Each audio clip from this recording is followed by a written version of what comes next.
Like, say you came from an environment that you knew you probably weren't really supposed to go into. So you're 13 years old and you went to a party and there was alcohol at the party. And, maybe you had some alcohol, maybe you didn't. But maybe, something you don't feel like you should have been there, or what you were doing, you should have been doing. You can still get services. Just because you might not have made the best choice at that point doesn't mean anybody should have taken advantage of you. So just because you were in a situation that you might, maybe shouldn't have been in, maybe you shouldn't have gone to the party.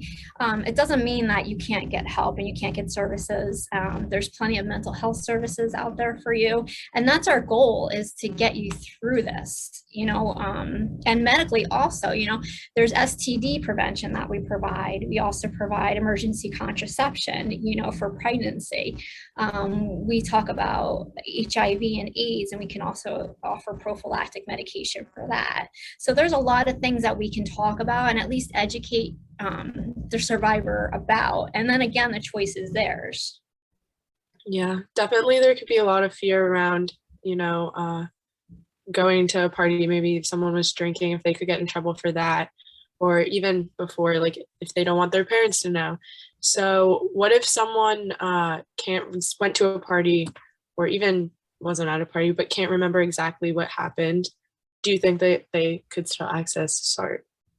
Yeah, absolutely. I mean, we've had cases in the past where, you have that feeling inside you, like something's not right and something happened. We've had, maybe you woke up and your underwear was on backwards, or the pants that you went to bed with weren't the pants that you're on, or you did have, you're 17, 18, you did have a little bit to drink and you've drank before, and the amount of alcohol you had doesn't really match with how you're feeling anymore. And you have maybe big gaps in your memory, and maybe you feel like something was put into your drink.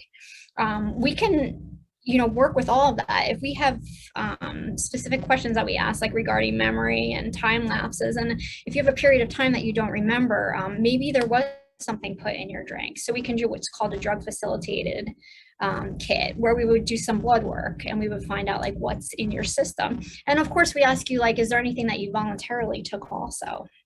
So that we know. And then we send that out.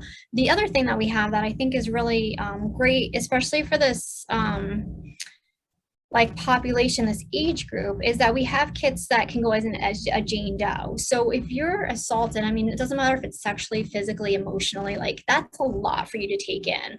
And the sexual assault kits are done within 5 days. So if you were assaulted, day one, you have 5 days to report, or for us to collect the DNA. You can report longer than that, but for us to collect the DNA, you have 5 days. And this just happened and you have a headache, you're not sure what happened. Your memory, is all over the place. You're getting text messages from your friends saying, I saw you at this party, then I saw you leave, and you don't remember these things and you're not sure what happened. But you want to have a kit done.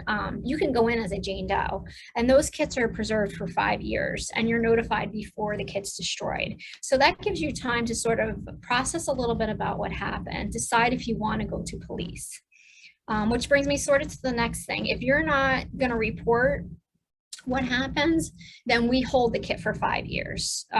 If you're not going to report anything, we don't send it to a lab to get tested, because there's nobody for us to test it for.